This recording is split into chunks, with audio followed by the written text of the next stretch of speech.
Tengo el privilegio de estar por 7 años aquí, así es que en 7 años, estos son algunos de los hermanos, algunos de los líderes que he caminado de cerca con ellos y he conocido su vida, conocí su trayectoria, conocí su historial y al final de ello lo conecté con Hebreos porque cuando yo llego al asilo de ancianos, que es donde estaba él, y es tiempo de que ya se lleven su cuerpo, esto nunca lo había visto yo antes. Lo he visto en panteones, pero no lo había visto en un asilo de ancianos, donde cuando ponen su cuerpo en la camilla, como él es o era veterano, ponen la bandera de Estados Unidos sobre su cuerpo. Entonces está tendido en una camilla que va a girar porque se la van a llevar y ponen la bandera y empieza ese toque de queda, esa música que típicamente se toca cuando se despide a un veterano. Otra vez en los panteones típicamente, nunca lo he visto en un asilo de ancianos. De tal manera que cuando empieza la persona a moverse, a llevarse el cuerpo de Jay por los pasillos para salir al estacionamiento, todas las personas del asilo empiezan a salir al pasillo y traen o brindan el respeto que merece un veterano. Y obvio, en estos lugares hay muchos veteranos, hay muchas de las personas que han servido, y hay no veteranos, hay de todo tipo de personas que están ahí, y todos trayendo ese tipo de homenaje o de recuerdo a una vida que ha sacrificado. Pero en mi mente, obviamente, conocerlo, aunque yo no lo conocí como veterano, porque él se enlistó a una edad muy joven, saliendo de lo que es la high school, si no me equivoco.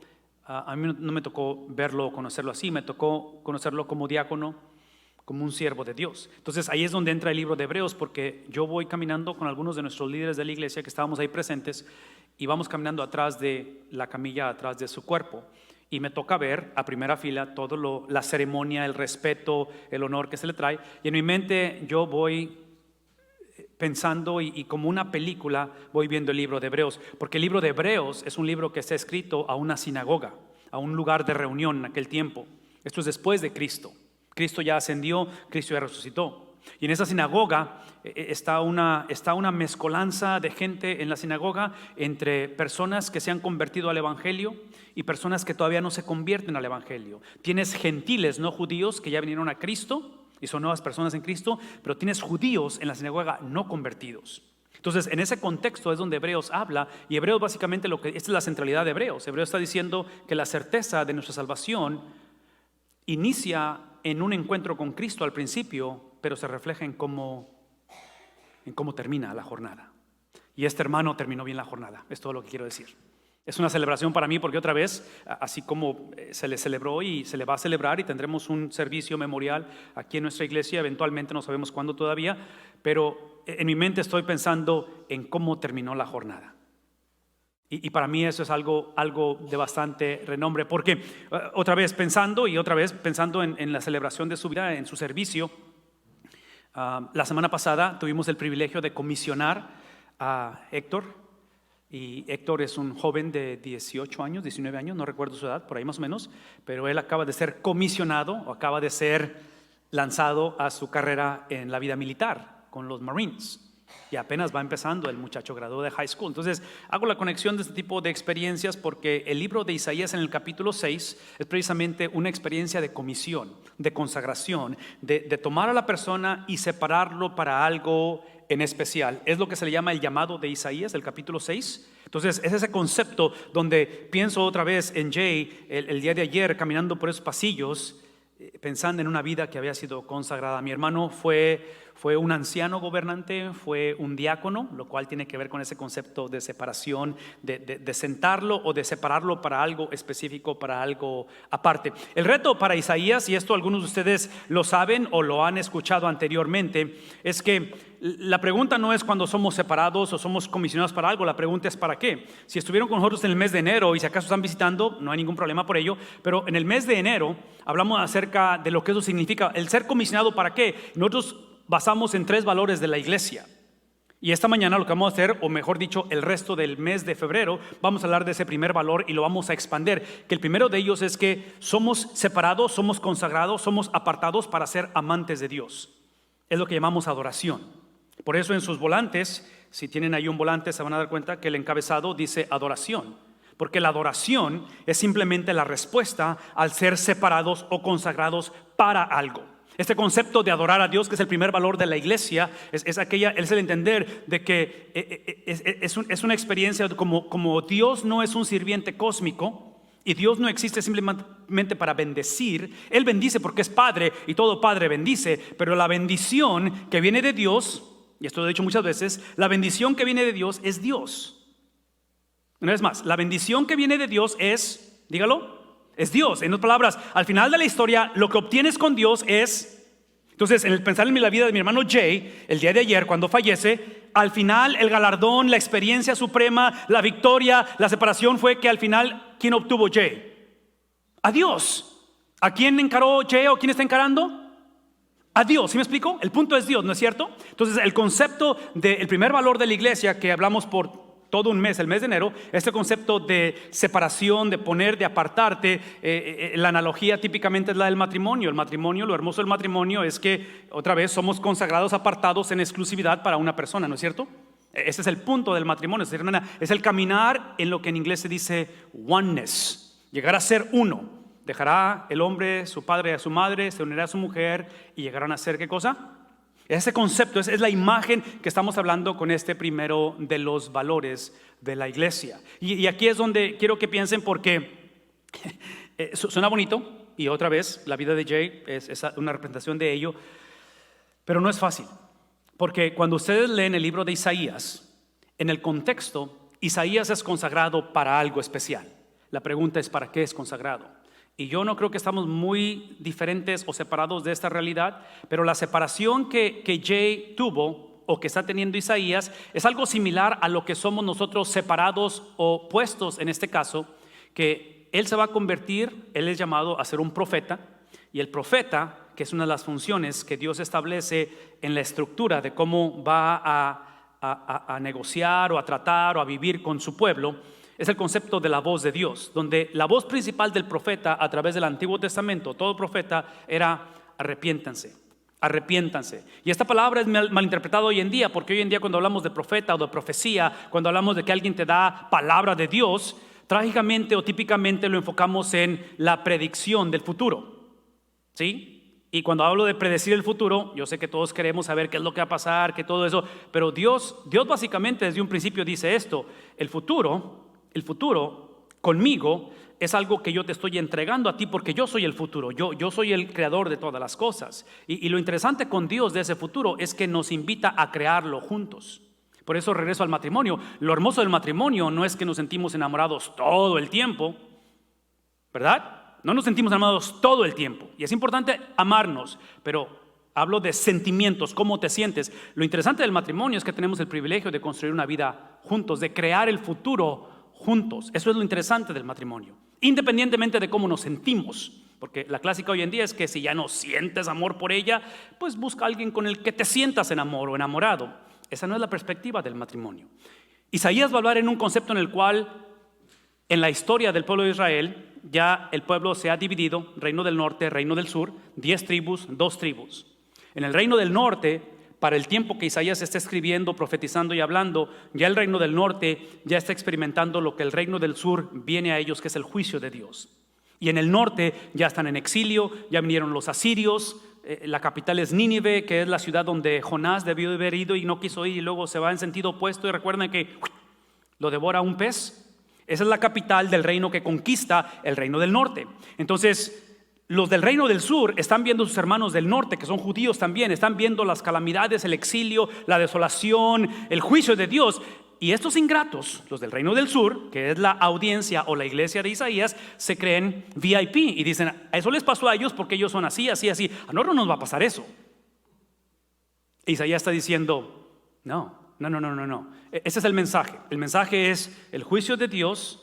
Es algo irreversible, es algo que viene sobre ustedes porque no se quieren arrepentir, pero a la misma vez el mismo profeta tiene que compartir o profetizar un mensaje de esperanza, de certeza y especialmente un mensaje de restauración. Entonces la pregunta es esto: como profeta en ese tiempo, en el concepto de adoración, ¿cómo vives la vida en esta tensión que no se resuelve? En el concepto de que el día de ayer el caminar con Donna, con su esposa, el ver la vida de este hombre consagrada a Dios, eventualmente llega a un final en la tierra y vemos que la muerte, como es la muerte de todos, tu muerte, mi muerte, eventualmente es la consecuencia del pecado. Todos morimos porque el pecado entró a este mundo, ¿no es cierto? Pero en medio de ello, que es el juicio, o sea, todos morimos, ¿sí? Existe también, el día de ayer caminando, la esperanza, el saber que por primera vez Él está completo. Por primera vez Él no sabe lo que es parentesco, tíos, hermanos, suegra, primos, porque en el cielo no existirá eso, ¿no es cierto? Entonces, ¿cómo abrazas la persona de Dios en esa atención? Porque nuestra tendencia es que queremos coger una u otra, ¿no es cierto? Queremos un Dios que sea severo y que castigue, sobre todo al prójimo, no a mí que me dé gracia, pero a ellos sí que les dé juicio, ¿verdad? Es lo que típicamente decimos, sí, a esos sí lo merecen porque mira cómo se portan. O queremos un Dios que simplemente se haga de la vista gorda y simplemente, porque pues es mi hijo, es mi hija, o sea, tú sabes, Señor, que están pasando una etapa. Sí, la Biblia presenta esta realidad entre esas dos columnas que son inseparables. Bueno, en ese contexto es que está hablando Isaías, y es ahí donde Isaías, su mensaje es que tiene que ser llevado, donde trágicamente el pueblo de Israel, basado en lo que han hecho, trágicamente, que es desobediencia, el pueblo de Israel se prostituyó, el pueblo de Israel desobedeció, no accidentalmente, lo hizo con alevosía y desventaja, tomó a los profetas. ¿Qué hizo con los profetas de Dios? Literalmente los mató, no solamente los ignoró, los mató, ¿no es cierto? Cristo dice en los evangelios, Jerusalén, Jerusalén, que matas a tus profetas. Entonces, este pueblo trágicamente se llevó o se vio en lo que llamamos típicamente una traición cósmica. Y en ese concepto Dios habla a Isaías y le tiene que dar este mensaje, decir, ok, tienes que presentar el mensaje de juicio y hablarle de la realidad que son un pueblo de desobediencia, pero recordarles que su actitud, su conducta, escuchen esto, su actitud y conducta no define su esencia. Lo que te ha pasado o lo que has hecho no define quién eres. Si eres mi pueblo, tú eres el pueblo del pacto. Es un pueblo en el cual yo escogí antes de la fundación del mundo para basar un pacto el cual no está basado en ti o en tus habilidades o en la manera en que te comportas o cómo sientes, cómo creces, cómo es que entiendes la teología. Está basado exclusivamente en ¿quién? ¿Cómo lo sé eso? Está basado en Dios, porque en Génesis capítulo 15, cuando existe el pacto de Abraham, Dios le da una visión o un sueño a Abraham, y en ese sueño existe el concepto de pacto donde tiene que sacrificar animales. Los pone en un tipo de pasillo donde en la cultura de los hebreos en aquel tiempo, y si recuerdan la historia entre David y Jonatán, ellos hacen un pacto, David y Jonatán, y literalmente se ponen espalda con espalda y caminan en dirección opuesta, David y Jonatán, haciendo un pacto en el cual literalmente el precio a pagar si alguien de los dos viola el pacto es su propia vida. Con mi vida pago por ese pacto. Entonces, en Génesis capítulo 15 encontramos la misma escena donde Dios le dice a Abraham, tienes que sacrificar los animales, derramar la sangre, y ahora hay que caminar en medio de ello. Lo interesante de Génesis capítulo 15 es que Abraham no es el que camina. ¿Quién es el que camina entre la sangre?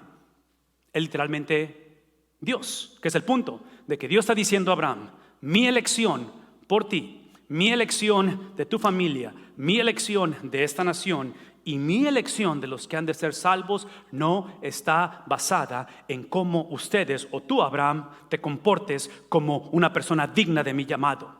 Yo te he escogido no porque vas a llegar a ser una mejor versión de ti mismo y eventualmente vas a tocar fondo y vas a entender y vas a venir a la iglesia. Esa no es la salvación, es el producto de la salvación. La salvación está exclusivamente basada que en aquella visión, en aquel sueño que es la experiencia de tu corazón, si es que eres salvo, está basada en el Dios que es el que camina literalmente a través de esa sangre derramada, y que Dios está viendo a Abraham y le está diciendo, Abraham, porque te conozco y sé de qué pata cojeas y sé cuál es tu historia, Abraham, y sé que es cuestión de tiempo que tú vas a fallar a este pacto. Aquí está el punto, es de que Abraham, cuando falles, alguien tiene que pagar por esa falla, por ese pecado. Y Dios está diciendo, yo soy el que camino por ello, porque el que va a pagar por tus culpas y tus errores, ¿quién va a ser? Entonces, yo te voy a salvar y yo a la misma vez te voy a redimir cuando falles. ¿No es eso el evangelio? ¿Qué estoy diciendo? Por favor, escuchen. Porque el pueblo de Dios trágicamente, como hoy en día somos nosotros, pensaron y pensamos que la salvación es un cambio de conducta. La salvación es simplemente el aceptar, el reconocer que independientemente de mi conducta, está basado en una conducta, pero es la conducta ¿de quién? De Cristo Jesús. Cuando la basamos en la conducta de Cristo Jesús, su perfección, su totalidad, el cual eventualmente hace 2000 años tomó así y se echó la culpa, ¿no es cierto? Absorbió la culpa, es aquel que ahora su conducta es la que define nuestra conducta. Entonces no es el mejoramiento de que ojalá el matrimonio se mejore, la situación económica, en mi vejez, con mis hijos no cometan errores. Literalmente el evangelio es que entendamos que ya sea que acaba de nacer la criatura, ya sea que sea alguien como Jay que murió ayer, independientemente de estemos en este espectro que llamamos vida, no está basado en lo que hacemos, no hacemos, dejamos de hacer, mejoramos o retrocedemos. Está exclusivamente basado en 33 años de conducta. Su nombre es Cristo Jesús. Esa es la salvación del hombre. Todo esto es el contexto de Isaías, porque en el capítulo 6, abran sus Biblias, tienen que abrirlas porque no hay pantalla. Sí, capítulo 6 no hay, ¿verdad? No, está nada más optoma. Ok, no sé qué sea eso, pero no es la palabra de Dios. En el capítulo 6 de Isaías, en el versículo 1, can you guys give me the lights, the side lights, please, so people can read better, please. There we go, a lot better. Well, at least I can read better. I don't know about you guys. I need to read better. Ok, en el capítulo 6, versículo 1, dice la palabra de Dios, en el año, estoy leyendo de la Nueva Versión Internacional, en el año de la muerte del rey, ¿quién? ¿Qué rey es? El rey Usías. Entonces, aparentemente este llamado, esta experiencia de adoración inicia con malas noticias. Malas noticias. Y se los digo abiertamente porque toda la semana he estado bien emocionado con predicar este mensaje, esta serie de adoración, y no esperaba el texto de ayer. Me dolió y me duele en el alma ver a mi hermano Jay partir de nosotros. No sé si vengan de una semana donde vengan de un sentir así como que hay un sentido de luto, de dificultad, donde llegamos a gatas a la iglesia así como que ya merito no llegaba, porque ha sido una situación bastante difícil, ¿no? Pero es el contexto de aquí. Observen lo que dice, que es en este año en el cual la conversación inicia con la muerte de alguien. Este alguien, como nosotros lo sabemos hoy en día, es un líder. Y les mencioné hace rato la cuestión de la división de los reinos, reino del norte, reino del sur. La tragedia de este pueblo de Israel, que es del pueblo, inicia con su liderazgo. Inicia con reyes que no amaron a Dios, inicia con reyes que abusaron, reyes que se corrompieron, reyes que fueron idólatras. En el caso de este rey llamado Usías, es el rey que se le reconoce como un rey que amó a Dios. Es un rey que trajo estabilidad al pueblo de Israel. ¿Qué es el punto? Escuchen esto, que Dios está llamando a Isaías en un contexto donde esa estabilidad, esa adoración a Dios está por desvanecerse, está por irse. Y lo está llamando en un tiempo en el cual dices tú, su mecha, ya no siento lo duro, sino lo... Sí, porque o sea, la cosa está bien difícil. Este pueblo no hace caso. Y aparte, los reyes que hemos tenido, o el único que había bueno, ya se nos murió. Se cree que era pariente de Isaías, inclusive algunos dicen de ello. El punto aquí es de que hay un sentido de muerte. No sé si han visto las noticias, o probablemente lo han visto en los medios sociales, pero hace una semana precisamente, un helicóptero cayó en Los Ángeles, California, con uno de los íconos de nuestra cultura, al lado de su hija, y que son 8 personas más, 7 personas más, Kobe Bryant. Y aparentemente la ciudad de Los Ángeles, California, tiene un peso, un sentido así de luto que consume la ciudad. Algo similar está sucediendo aquí. Es el contexto del llamado.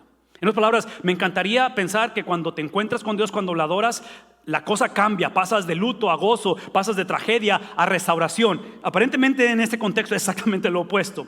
Es obvio, obviamente, es obvio que lo que estamos leyendo no es prescriptivo, es simplemente descriptivo. En otras palabras, algo prescriptivo es lo que se tiene que vivir o hacer siempre. Descriptivo es simplemente una historia o una narración de que así sucedió en aquel tiempo. ¿Qué estoy diciendo?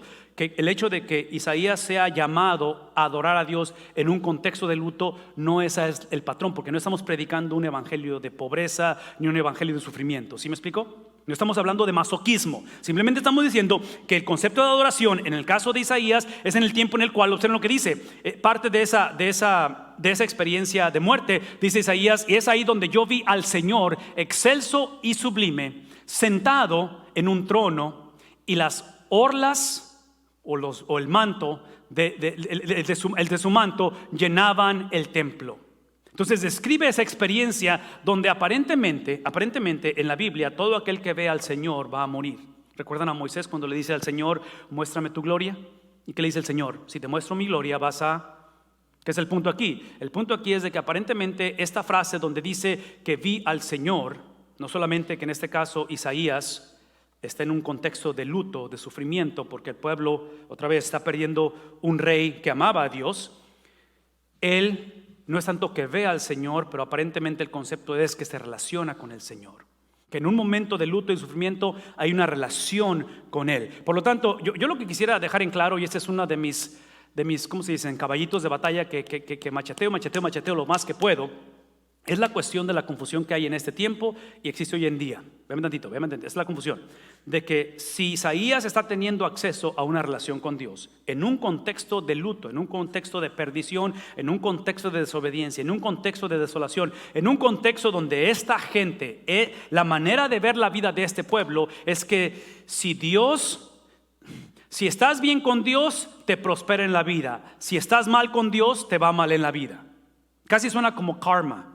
Casi suena así como que se te alineen los planetas y ver qué dice el horóscopo. Casi suena así. Pero es la perspectiva de esta gente. ¿Qué es lo que estoy diciendo? Todo lo que estoy diciendo es que en ese contexto de desaveniencia, de desolación, donde él tiene la oportunidad de acceder, de relacionarse con Dios, porque lo está viendo, dice la palabra de Dios, lo está viendo y lo está contemplando en el sentido de que ve el manto del que está sentado en su trono. El pueblo de Israel cometió el error de pensar que ese acceso de una relación con Dios se traduce en una relación en la cual ellos pueden hacer lo que quieren. Y siempre lo digo de esta manera: la persona que piensa en amor incondicional, trágicamente lo traducimos como relación incondicional. Si estás casado, deseas, sueñas en estar casado, estamos criando hijos o tal vez nietos, enseñemos este principio: que no existe tal cosa como amor incondicional que equivale a relación incondicional. Es autodestructivo. Y Dios desde un principio dice: la manera en que te vas a relacionar conmigo es una relación en la cual, observen esto, el versículo 2. El versículo 2, aquí está la condición de la relación. Tienes acceso a mí, hay una relación, pero observen la condición. Versículo 2, ¿qué dice? Por encima de él había serafines. Aquí está Dios, lo vi sentado, tengo acceso a él, pero hay serafines, lo cual cada uno de los cuales tenía ¿cuántas alas? Tenía 6, y describe que 2 de ellas eran para cubrir su rostro. Entonces, la primera cosa que vemos en condición de la relación, el amor tal vez no tenga condición, porque Dios, en medio de la desobediencia, Él ama al pueblo no por lo que eventualmente van a hacer, los ama independientemente de lo que son. Entonces, ese amor que siente por, en este caso, sus hijos, su pueblo, lo relaciona en el contexto donde los mismos ángeles, seres celestiales, que aparentemente en la jerarquía están en una posición especial porque están dentro del trono de Dios, tienen que cubrir su rostro por la magnificencia, por la gloria, por la santidad de Dios. El segundo par de alas aparentemente son para cubrir ¿qué cosa? Ahora describe un poco de humildad. Entonces, su gloria produce ¿qué cosa? Humildad. Ok. Y no tengo el tiempo para explicar esto, pero ¿será posible que la inversa es exactamente lo mismo? Una vez más, la gloria de Dios produce en nosotros no un mejoramiento, produce un quebrantamiento, que es mejoramiento. Una vez más, la gloria de Dios no produce simplemente un mejoramiento, porque pensamos en mejorar de acuerdo a nuestra manera de pensar, que es mejoría. Y el punto aquí es que no es mi perspectiva, es la perspectiva de Dios. Entonces, estos ángeles, estos serafines, contemplan la gloria de Dios, cubren su rostro porque no la pueden contemplar, no la pueden encarar porque va a morir la persona que lo hace o el ser que lo hace, pero eso produce un sentido de humildad. Lo opuesto es exactamente lo mismo. Personas que en un momento dado no buscamos, no estamos viendo o simplemente deseando la gloria de Dios, que es lo opuesto a humildad. Orgullo, soberbia, la cual, entre paréntesis, orgullo y soberbia nunca se ven en el espejo. ¿Sí? Es como la avaricia. Una persona que practica la avaricia, que es avaro, greed, nunca decimos, yo soy bien greedy, yo soy una persona que soy insaciable. No, ¿qué decimos? Yo trabajo bastante, esto me ha costado, esto me lo dejó mi tío, ¿sí me explico? Siempre hay una excusa de estas cosas. Entonces, en este caso, aparentemente, la gloria de Dios, la cual tiene que cubrir su rostro, produce humildad. Si el problema de nuestro corazón es soberbia, es la actitud de que a mí nadie me dice qué hacer, yo no le doy cuentas a nadie, el problema no es cómo fuimos criados, ni lo que me hicieron, ni la traición que viví. Véame tanto. El problema es la ausencia de la gloria de Dios. Ese es el problema. En ese contexto, encontramos que las últimas alas, del último par de alas, eran para volar, que da la impresión de algo o de alguien que está listo para llevar la obediencia de Dios. Versículo 1-3, en sus Biblias, versículo 3, dice: y se decían el uno al otro, estos seres celestiales se decían, ¿qué decían? En otras palabras, no están abogando por Isaías, no están abogando por el pueblo, no están abogando para que la calamidad del sufrimiento se desvanece, se vaya. Todo lo que están haciendo es que después de contemplar la gloria de Dios, crear humildad y estar listos para obedecer, proclaman la verdad de que Él es santo, santo. En el lenguaje hebreo no existe lo que hay en el español o en el inglés, pero esta palabra en inglés sería holy holier y la última sería holiest.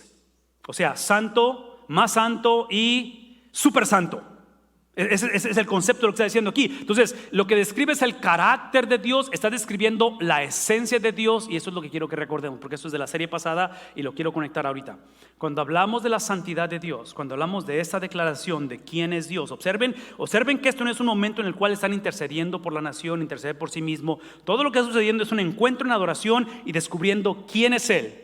Cuando eso sucede, lo primero que nos damos cuenta cuando tenemos un encuentro con Dios es de quiénes somos nosotros. Y menciono esto porque la santidad de Dios siempre inicia como algo letal. La santidad de Dios siempre destruye antes de edificar. La santidad de Dios primero condena antes de salvar. ¿Cómo lo sé esto? Escuchen lo que voy a decir. Porque si no sucede esto, Dios se convierte en un sirviente cósmico, que todo lo que necesito de Dios es que sea un terapista, que sea un coach, que me ayude a evadir los errores del pasado de juventud, los resbalones que tuve, que me quite ciertas mañas que tengo y que me ayude con la culpabilidad que he estado sintiendo últimamente de lo que hice cuando tenía 14 años. Ese no es Dios. Dios sí, para eso pueden leer libros o consultar ciertos consejeros, nada malo con ello, pero la presencia de Dios lo primero que hace es que consume. La presencia de Dios lo que hace desde el libro de Josué, en el libro de Josué, cuando poseen la tierra prometida, sí, Dios no le dice evangelicen la tierra prometida. ¿Qué hacen con las naciones que están ahí? Literalmente tienen que ser consumidas, tienen que ser destruidas, quemadas, y ese humo sube como ofrenda a mí de consagración, porque yo no soy el Dios que simplemente mejoro condiciones de personas. Yo soy el Dios que hago una raza completamente nueva, donde mi propósito no es simplemente llevarte de una buena persona a una mejor persona, a una excelente persona. Si ese es el problema del cristianismo hoy en día, y lo fue en ese tiempo, de que pensamos que la salvación es una oración que hacemos y el resto de la vida simplemente con que no haga esto y esto, seguro que voy al cielo. Ese no es el evangelio. El evangelio está basado, como le expliqué hace rato, está basado en el hecho de que la santidad de Dios es aquella que primero consume. Y consume, entre paréntesis, no porque Dios quiera ser vengativo o malo. Simplemente consume porque nuestros padres, Adán y Eva, ¿qué es lo que hicieron? Se rebelaron ante Dios y hemos heredado ese pecado adánico, donde nosotros no lo hacemos por accidente. Tenemos una obligación legal a pecar. Tenemos una obligación legal a pecar, y esa obligación legal pone a Dios en un contexto legal donde Él no tiene opción, Él tiene que castigar. Lo hermoso del evangelio es que ese viernes, hace 2000 años, Él derramó, Él depositó, Él descargó toda su santidad, toda su justicia, toda su ira y toda su venganza. ¿Y en quién la depositó? Aquel que eventualmente dice: Padre, ¿por qué me has permitido? ¿Por qué tengo que convertirme en la expresión más obscena y más grotesca de pecado? ¿Por qué yo? He caminado por 33 años y he vivido en perfección. Soy tu hijo. Y tú me comisionaste a este mundo a convertirme, en otras palabras, véanme dentro, la salvación del hombre, y esto es extremadamente importante, la salvación del hombre está basada en entender que no importa lo que hagamos, hemos hecho o lleguemos a hacer en pecado, nada se compara en la expresión de pecado que Cristo fue ese viernes. ¿Sí? Dejemos de estar pensando de que, ay, pobrecito de mí, lo que hice, o mi hija o mi hijo. Escuchen, y no estoy promoviendo que pecamos. Todo estoy diciendo es que, otra vez, en un momento dado estamos idolatrando el pecado, estamos idolatrando lo que hicimos o lo que se nos hizo. El perdón de pecados es entender que la gracia, la misericordia, la venganza, la magnificencia de Dios se descargó sobre la persona de Cristo primeramente. Entonces, la santidad de Dios, cuando los ángeles dicen santo, santo, santo, lo que están diciendo es que tanto en ti, Isaías, que es con el que está teniendo el encuentro, como el pueblo al que eres llamado a profetizar o hablar, antes de consagrarte y separarte para mí, tengo que consagrarte y separarte de mí. ¿No? ¿Sí? No es más. Antes de consagrarte y separarte para mí, antes del domingo, porque el domingo, ¿qué es lo que pasó el domingo? El mismo Dios que descargó su santidad, su justicia, su venganza sobre Cristo y se convirtió en la expresión más grotesca y obscena de pecado, es el mismo Dios. Aquí es el problema, para nosotros, porque vemos esta cuestión de ambos puntos. Esa misma santidad, esa misma justicia, el domingo, el mismo Dios, así como deposita su venganza sobre el Hijo y el que no conoció pecado por nosotros, se hizo pecado. El domingo, la misma santidad que el viernes nos separó de Dios, ahora nos separa para Dios. Ese es el mensaje del Antiguo Testamento, y por conveniencia o ignorancia este pueblo lo había olvidado. Entonces, si tú nunca has sido separado de Dios, lo cual implica que reconozcas tu pecado, reconozco mi maldad, reconozco que mi situación no es simplemente el hecho de que no me entienden, es que si supieras mi historia o lo que me hicieron, reconocer abiertamente que yo estoy separado de Dios y que Dios en su infinito amor tiene que separarse de mí o separarme de mí. Es el mismo Dios que en Cristo nos invita a una separación. ¿Para quién? Para Él, para Él. Y es ahí donde encontramos en la palabra de Dios que Él es santo. Él es santo, santo. ¿Y quién es Él? El Dios, ¿qué dice la Biblia? Todopoderoso. El Dios todopoderoso, que en este caso, una vez más, es la experiencia de que su poder, el mismo Dios que separa de Él, es el que separa para Él. De que en este caso la separación que tuve de Dios por mi pecado, ahora es el Dios que no solamente ha perdonado mi pecado, pero que ahora me ha acreditado la justicia de su Hijo, y eso es lo que me hace ser ahora coheredero de Él. Por eso cuando dice la Biblia, Él es el Dios todopoderoso, es la restauración cósmica de Cristo, que Él es Señor sobre todas las cosas. Es Señor de estos pueblos que estaban en desolación. Es Señor aun cuando el libro de Daniel, lo vimos en el verano, el libro de Daniel inicia con la promesa o la profecía de Isaías cumpliéndose. Isaías les dijo: vienen los babilonios, vienen sobre ustedes. Y estos, como muchos de nosotros pensamos, no, somos intocables, a mí no me va a pasar. Mientras no se enteren, mientras no sepan, esto es un secreto, como quiera, no, nada de eso. En el libro de Daniel inicia con un rey llamado Nabucodonosor, que llega a Jerusalén y ¿qué hace? La va a sitiar, la va a rodear, manda una carta, le dice al rey, en este caso de Judá, y le dice: tienes dos opciones, te conviertes en mi vasija, te conviertes en mi receptor, donde sin derramamiento de sangre simplemente te conviertes en mi nación, donde ahora tus impuestos vienen para acá, mis prácticas religiosas son impuestas en ti, y ahora tú me prestas a mí. O la segunda es irnos a guerra y a ver cómo nos va. Así inicia Daniel. Conocemos la historia porque eventualmente Daniel es llevado en tráfico humano, ¿no es cierto? A una edad muy joven, y conocemos la saga. Todo esto que estamos hablando es en el contexto de que Él es el Dios todopoderoso. Y el Dios todopoderoso, lo que significa ello es que dice la palabra de Dios que toda la tierra está llena de ¿qué cosa? No tanto de paz, ni de tranquilidad, ni de falta de enfermedad. El día de ayer mi hermano falleció. La tierra está llena de maldad, la tierra está llena de luto, la tierra está llena del dominio temporal de un príncipe. Pero vean un tantito, si él es quien dice que es Él, santo, santo, santo, es el Dios que antes de separarme para Él me separa de ¿qué dijimos? De Él. No es más, antes que me separe para Él me separa de Él, ¿sí? Es el Dios que dice la Biblia, es el Señor todopoderoso. Es el Dios que la tierra, aunque está llena de maldad, aunque está llena de situaciones en las cuales eventualmente nos afectan. El día de ayer mi hermano Jay fue afectado con una muerte. Es el Dios que el pecado, la rebeldía y la muerte misma son siervos de Él. Todo sirve a los propósitos de Dios. No estoy diciendo que todo le place a Dios, ni estoy diciendo que Él encuentra beneplácito en la muerte de una persona. Todo lo que estoy diciendo es que la soberanía, el poder, la autoridad del Dios de la Biblia no está limitada en que tú esta mañana te doblegues ante Él y le confieses. Porque la Biblia dice que toda lengua va a confesar y toda rodilla se va a... La pregunta no es si, la pregunta es...